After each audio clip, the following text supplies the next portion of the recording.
ladies and gentlemen. Welcome to the Man Behind Ministry podcast. As always, I'm your host, Minister Ryan Smith of the Eastside Church of Christ right here in Tulsa, Oklahoma.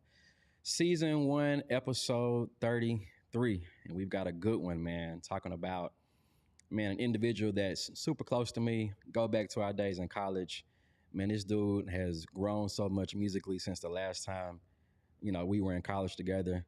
My man's musical gamut is immaculate, man. Yeah. That's my boy, music minister to the Eastside Church of Christ in Oklahoma City. My boy, Eric Brownlee, man. How you doing, bro? How you doing, man? How you doing? I'm good, man. Yes, sir. Yes, sir, man. It's good to be here, man. I appreciate the invite. Yes, sir. Yes, sir. It's a blessing to have you on, man. Definitely tell Chaz and Chaz and the family, man, we appreciate y'all loaning my boy to us for a minute. Normally he's in OKC, but he had to come on down Highway 44 and get on down to bless us, bro. Yes, sir. Yes, sir. Shout out to the fam. Yeah. Appreciate y'all. That's the backbone, man. Gotta get that shout out to him. So For sure. You ready to get into this, bro? Oh yeah. Yes, sir. Bet. So as we mentioned, man, you are in the OKC area, just about an hour and change up the Highway 44 or 244, whichever one, cats want to choose. But man, when I look at Eastside, there have been a number of cats, who've migrated from Southwestern. Yeah. Went to OC, and Eastside was kind of like a landing point. If it wasn't Northeast, it was Eastside. And so you had a lot of musical talents come through. But one of the constants, man, has always been you. And so now to finally be in that spot where, you're the guy, man, how does that feel? How does that feel, bro? It feels good, man. It really does, man. Like you said, man, Eastside had a ton of guys that come through there, man. The roster was good, man. So they're tremendously blessed, man, throughout the years. I'm just so glad to, finally be on that call list, if you will. But their Eastside has always been so welcoming, man. I think that's the number one thing. It's always a family atmosphere type deal. So a lot of churches or a lot of places say it's family, which it is, for a lot of other places. But I'm telling you, they make you feel right at home, man. They really do. Yeah, no, that's good. And I know, when you look at those churches that are right next to OC, they often call them like, these are the college churches where you kind of come and you're here for a minute, you're kind of transient, you're here for a minute and then you're going. But like I said, for you to still be there, man, I know they definitely appreciate it, and it's definitely a blessing. Oh yeah, most definitely, man. Most definitely. They've always been the type of congregation to where they're open to change. They're open to, they're receptive, whatever it is that you're trying to teach them musically. Yeah. Of course, biblically, all of it, man. Just tremendously blessed to even be a part of it, man. For sure. If we wanted to say, hey, let's go this direction, they say, hey, come on, let's go. Yeah. So yeah, tremendously blessed. Good stuff, man. Love it. Obviously, you're there at Eastside, but you're not from Oklahoma, so you're still a Midwest boy. You're from Benton Harbor, from BH. Yes, sir. Yes, sir. From Michigan. And so, what really brought you to Oklahoma, coming way up from Michigan? Man, actually, when I came down, when I graduated from high school, came down, like you said, to Terrell, to Southwestern, and right after Southwestern, actually had some relatives or friends to move down to Oklahoma City, and they was just like, hey, come on up, so once we were done with Southwestern, came right on up, and it was easy to find jobs, and back then the cost of living was, I know the cost of living is messed up. It's messed up everywhere now, but it was definitely, the economy was way better at that time than what it was at Michigan. So Michigan, my home, I love it, but Oklahoma's been pretty good to me. So nice. So let's hop into the music, man. Anyone who knows, man, you're definitely a talent. If they watch the streams of Eastside, man, you definitely can go, man. I know we joke about it in the group, man. You go Super Saiyan. Yeah. You go hard. You know what I'm saying? You definitely go hard, sir. Bro. And so, man, just the growth, of your gift and your talent, man. What was your origin in music? What really got you in music, man? Man, to be honest, I think it's like any other person that, the beginning or the origin of it, man, it was just, believe it or not, I was scared. I was shy when I was younger. I probably was about man, I had to be like 8, 9. And my mom heard me singing one day in the shower. Mm-hmm. And That's normally how it starts. Bed. So, from there, I'm glad, I'm thankful, she kind of pushed me, Mm-hmm. to be like, oh, no, you got to be doing something, Mm-hmm. and it was actually between her and Gary's mother, Okay. Sister Jones. And they made me sing in front of them, and it just went from there, man. And they always encouraged me. We started off getting me in front of the congregation. And, Yeah. man, from there, it went from the congregation to state youth conferences and, different functions and everything to get me comfortable, So shout out to them. I appreciate y'all. Love y'all for that. Yeah, that's good. That's good. So you mentioned the Joneses, man. So that's a good segue. So you're not just from Michigan, but I mean, the whole Jones clan, they from Michigan too. So it's like Michigan just uprooted themselves and moved to Oklahoma, man. Yes, so sir. how does it feel, working with Gary? And, Gary's been there forever. Mm-hmm. Along, with the family, but how does it feel working not just under, the former full-time minister, Brother Gary Sr., but now to be there with Gary Jr., man, and just to see all that God is doing through him? How does that feel? Man, it feels good, man. It feels like home, if that makes sense. Mm-hmm. Because we came from a small congregation back in Benton Harbor, man. It was East Main Street Church of Christ. Okay. And Brother Jones was the minister up there, so we were it was just home, but just down here, type deal. And Senior did his thing, throughout his years, man. And shout out to him. He always was a stand-up guy, father figure. Yeah. I tell him all the time, man, I don't know what, without that family, I really truly don't know where I would be without the guidance and everything that they've given me and my family. So I'm very appreciative for that to them.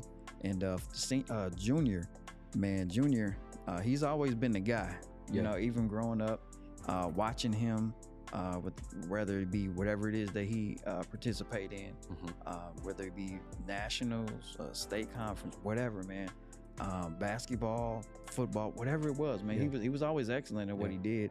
And once he put his mind to something, it was always a go. He was always just that guy. And his personality was always good. He's a stand-up guy, man. And very, very blessed to, throughout these years to even know him, and the things that he's doing, not only at Eastside, but just in the brotherhood period, and just professionally and spiritually, man. He's a good dude. Nice. Yeah, I've definitely gotten to know Gary from our youth conference days. And then, when after our first group at Southwestern went to OC, of course, I was still at the Dub, but when I came to Oklahoma, it was like being at Southwestern again. All the fellas were there, so it was definitely a good thing, man. Stripping away from music for a minute, man, you have an amazing family. We always joke, man. You got a whole legion. Yes, sir. Yes, sir. You got a whole legion of cats, man. Yes, sir. Family, man, and so people follow you on the socials, man. You're a proud husband, you're a proud father, man. Yes, sir. And so just talk to us about your wife and your children, how they impacted you. Yes, sir. So, man, my wife, Chastity, shout out to her. She's always been that type of person that was going to be supportive in whatever it is that I'm doing. She's very patient. A lot of times, when you're in the ministry or just in it, you got to travel a little bit, and everything. So she never really gave me any slack about that. A lot of women say that they can kind of deal with that, but they don't, You see what it's like when you actually in it. Yes, sir. So she's been very supportive on that. As far as the kids, man, my team, your tribe, my tribe, they keep me on the go. They keep me busy and everything. But man, I wouldn't trade them for the world, man. So just shout out to them, man, and everything that they're accomplishing and just trying to do. Yeah. Nice, man. So you look at the music scene, man, especially in our brotherhood, like everybody wants to be the guy. We mentioned that term a number of times, man. And obviously that's not the way to go about it. What's some advice you could give to people who are trying to hop in the music scene? What are some of your influences? What's the mentality that one would need, to really be successful at leading the congregation, through song? Yeah, man, I would tell anybody, man, or I have told a few guys, you know, just if you're really dedicated and you're really serious about this ministry, and you have to, number one, always stay vigilant, pray that God will guide you and God would show you the way that he wants you to go. You know, a lot of times, like you said, people get up and it'd be for show. You know, don't be one of those for show guys, you know, because those guys, I promise you, they don't last. You know, they don't last a long time. And just stay vigilant, man. Stay determined. Always be prepared. No matter where you go, you know, somebody might tell you at a moment's notice, hey, could you sing a song? Could you do this? Could you do that? You always got to have your roster ready, you know? That's right. So I always, just for me, I give them suggestions on what I do. I'm always a person that would always have at least, 10 songs, because out of those 10 songs, I would know which way to go. And you have to always know your congregation or where you're going. If you know this person is out of town, don't sing this song. You know, and you know, that's good you got to kind of know. You know, so know your congregation knowing your congregation is the biggest thing, and what they're comfortable with. So I had to learn that at a very, very early age, you know, but so it's just trial and error. So. Yeah, that's good. It's a good phrase, trial and error for sure. Because I've seen a number of cats, and it's happened here on occasion where it's like, hey man, if you don't have your normal voices, your normal singers, don't be trying on new stuff. You know what I'm saying? Like, it's kind of like Thanksgiving, man. This don't be trying no new dishes. Do what's tried and true, baby. You know what I'm saying? Yes, sir. So it's the same musically, man. But you know, on the serious tip though, like the music minister, man, they're really an extension. You know, really an extension of the senior minister, man, because. Being on both sides, where I've led worship and song, and now being a senior minister, man, music impacts the game. You know what I'm saying? And so if you killing it in a bad way, man, that makes it hard for the man of God to get up and really break bread, because now people are sleepy, they're tired, they're not interested. You know what I'm saying? And so that worship leader really makes or breaks just the aura and the feel, of the congregation. And so what I've learned is the man of God has to be in the word, but that also includes the person leading worship. You gotta be in that word. Yes, most definitely, man. And we were talking about senior, his advice, he always giving advice. But it'd be good advice though. But he told me at a very young age, man, he said, if you're gonna do this, you gotta be serious about it. Don't get up there and sing these songs and you don't understand what it is that you're singing. That's good. And I think a long time ago, I was just up singing. You know, it was kind of like a routine thing. And it wasn't until I started going through things, in my life, that I'd start looking at the actual words, just visually looking at them and then picturing everything that I'm singing. And once you do that, then that's when the understanding will come. And I think, and to be fair, when you're young singing, you just kind of going over the tunes. You know what I'm saying? Especially if you don't really have a lot of life experience, it's really hard to say, okay, read these words. Well, I don't understand them. You know what I mean? Exactly. And so much like life, and we know now, being in our 30s, when life happens to you, you go through things, good, bad, ugly, whatever. That's when these songs really become real. Definitely. You know what I mean? Definitely. Yep. And man, I would tell anybody, man, like you said, when you're younger, you don't really think about it. You're just kind of mimicking, what you seen when you was growing up or whatever. But once you grow up and you experience life and trial and error and everything, man, those songs hit a little bit different. A little bit different, man. For sure. Yep. And we appreciate, shout out to just the congregations. Like you said, you mentioned the Jones family, and there are probably some others in your life, and anyone who's taken up the mantle of singing and leading worship. Like you said, with some trial and error, every time you got up wasn't a hit, it wasn't on point, you know what I'm saying? And so we appreciate the congregations, our local churches, for being patient with us. You know what I mean? Because he ain't on it today. You know what I'm saying? But baby, that was good. You just encourage, you know what I'm saying? And so shout out to the congregations, definitely. Who are long suffering and patient with us, because it's through that, through experience. Yes. It's almost like preaching. Every sermon ain't gonna hit, you know what I mean? And so it's helpful to, like here, the minister prior to me, Brother Vincent, you know, he gave me plenty of opportunity. I mean, it was times, man, he was OD. It was times where, man, I would come home and he would like be getting up to preach and he would see me and sit down. Yeah. I'd be like, bro. I'd be like, come on, man. Like, you were literally getting ready to preach the word. He's like, oh, Ryan's here? Okay. Yeah. I'm done. But you know, that's old school, man. And they wanted you to always stay ready, man. And like you said, you will never forget that type of stuff, man. And I know you're thankful for that, man. For sure. Because, that'll definitely teach you to always stay ready. You know, so yeah, it'll help you definitely be, you know, off the cuff.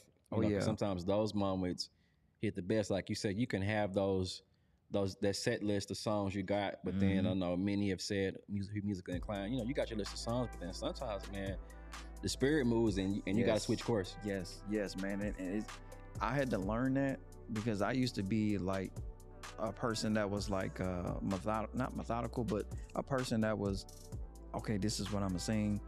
You know, this is what I prepared for, that type of deal. And I had to learn, man. I had to just, sometimes your congregation is hurting, you know, and you got to know your congregation to the point where if they're hurting, they don't need to be, you know, singing up-tempo songs sometimes. You know, you got to meet them where they are. You know, and I had to learn that. Because I always, especially, man, I'd be like, okay, well, they kind of sad, so let me sing something fast. You know, sometimes those healing songs, you know, those slow ones. Those slow ones, man, they do that, man. You know, so I had to learn that, and it was like we keep saying, trial and error. That's a really good point, man. Because we're taught to when a person's hurting, sing all up tempo. We don't want nobody crying, but it's like sometimes, like, you know, you need that therapy. You need to shed those tears. You know what I'm saying? And if we're always trying to push someone away from feeling and going through those, you know, that gamut of emotion, you know what I'm saying? Then, you know, the church is, we're not doing the service of the church, which is helping people cope and deal. And there are times where, okay, you need to sing an upbeat song, but then there's times, like you say, where, okay, no, we're going to go ahead and feel whatever we feel. Yes. I agree, man, 100%. Like I said, man, it was times where I was knowing somebody was hurting, and then, like I said, I've just reciprocated it or thought that, no, man, they don't need to be crying. You know, they don't. You can't tell that person how to feel. Right. You know, so like you said, man, we as a church, we as a body, we need to know each other enough to know that, hey, I'm here with you. I'm struggling here with you. And when you rejoicing, when you got that new job and everything, and you want to praise them, we're gonna sing something uplifting, and we're gonna praise them together and everything. So it all kind of meshes together. So. No, that's good. That's good. Musically, you know, everyone's got their style, everyone's got their feel. What are some influences musically for you that, you know, just kind of get you going, or that you kind of said, okay, I like this pattern, I like this guy's style? Man, I love a lot of people, but man, the ones that kind of stick out to me, always stuck out to me, was number one was Jason. Okay. I think because growing up, you know, he was in Chicago, kind of in the area, in this area, and we used to kind of visit each other's churches around there all the time. And you know, his mom used to get down all the time. You know, shout out Sister Walker. You know, she used to do her thing, man. All of them, really. But yeah, man, just listening to him all the time and how he has almost like his own sound, you know, type deal. And I always admired that about him. Nice. And then once I got to Southwestern, man, and you know, you hear a lot of genre people of everything, but you know, Mac, man, he was a special guy, man. You know, and so those are kind of the ones that kind of stick out. And then you got your classics, you know, of course, you know, like your Chris Turners, you know, and the everything goat. That just go, the GOAT. Let's stop right there. The GOAT, the GOAT. You know, so but yeah, man, it was so many people that kind of had an influence on me on that. So yes, sir. Nice. So obviously we talked about your family, man. You know, you have sons and daughters. Any of your children sing? Man, so my daughter, I'm finding out. So I had two from Michigan that moved down here now. Okay. So they're with me, and yeah, man, I'm finding out real quick that her name is Kiana. So she got a nice little voice. Okay. So I'm actually excited about that for her. I've been working with her a little bit, Mm-hmm. so we're gonna see what she do. You know, I think her thing is the crowds and everything. So we're gonna get her comfortable with that, and then I think I'm gonna have to unleash her a little bit, you know, and just see where that goes. Okay. You know, so actually the youngest has a nice voice too, Cameron. Okay. You know, so the rest of them, you know, you got that little cool. You know, I'm too cool.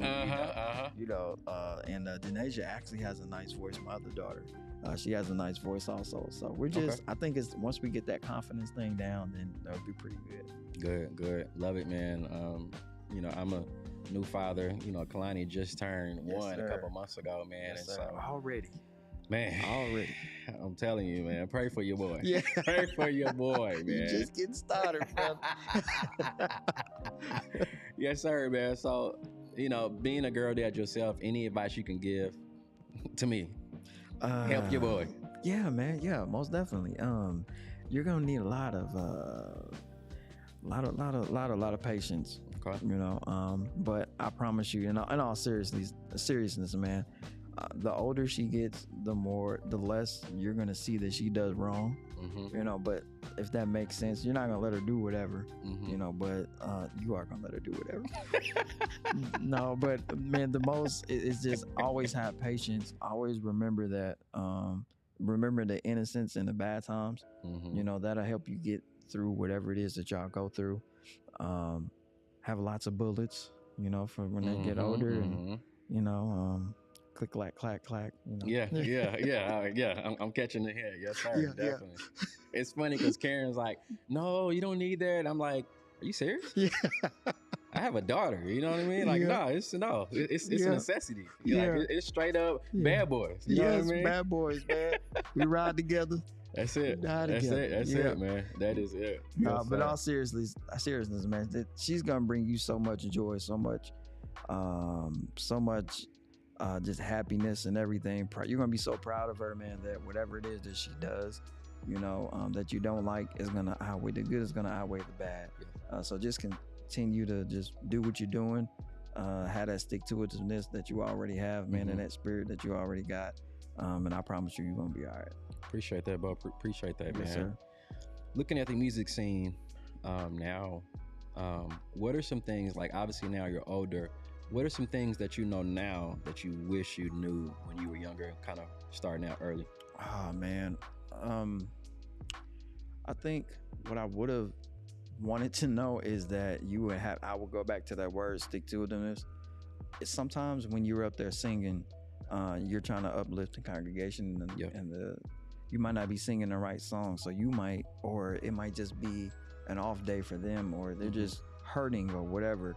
I didn't know at that time. I just thought that I was kind of insecure, thinking that it was something that I was doing wrong, you know, type deal. And it wasn't that until I started studying and started looking at other people and having conversations with other ministers, and they like, you got to always remember what you're up there doing it for.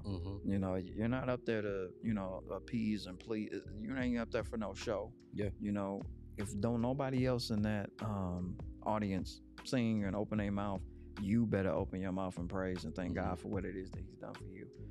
So I think if I would have learned that a long time ago, I probably would have had way more confidence in what it is that I wanted to do. Yeah. Now that's really good, because a lot of times, and we talk about some of those challenges here, like especially in the Black church, you know what I'm saying, there's often an aggressive tone. And so, you know, if we're not careful, that aggressive tone can really destroy the morale of the congregation. And so you have it to where, like you said, those times where you're up singing, you got your set list, you prepared, you know, you got your momentum, you ready to go, you in the right spirit. And then, you know, just like we're not always on our A game. Sometimes the church ain't either. Yeah. You know what I'm saying? And so what'll happen a lot of times is, you know, you're up, you got your drive going, and if the church don't match you, then a lot of times what I've seen, and we've all seen it over the years, is sound leader stop the song and start like reprimanding the church. And it's like, that's not the most effective way to really encourage worship. Yes. You know what I mean? You know what? I had to learn that, dude. Like I was call myself admonishing or just getting on them and be like, now y'all know y'all ain't supposed to right. like that. And it wasn't until, I did that a couple of times, and it was just like I had a Sister Reynolds. You know, when I was there, when I first started kind of there at Eastside, and everything, I'm going. I can't think of what song it was, and I'm just singing my heart out, you know, all of that, and just kind of nothing, you know, that type. It was one of those Sundays, and she told me after I said, I was like, man, y'all know, you know, God been good to y'all, and y'all sitting here, y'all, you know, all of that. And so after service, you know, she kind of politely pulled me to the side and was like, I get you, I feel you, baby, but you know, you can't do that. You know, this is how you should handle this or handle that. You know, so it was lessons like that and people like that kind of showed me along the way. You know that you know, it's just the way you do it. You know, so. Because you can't really chastise no.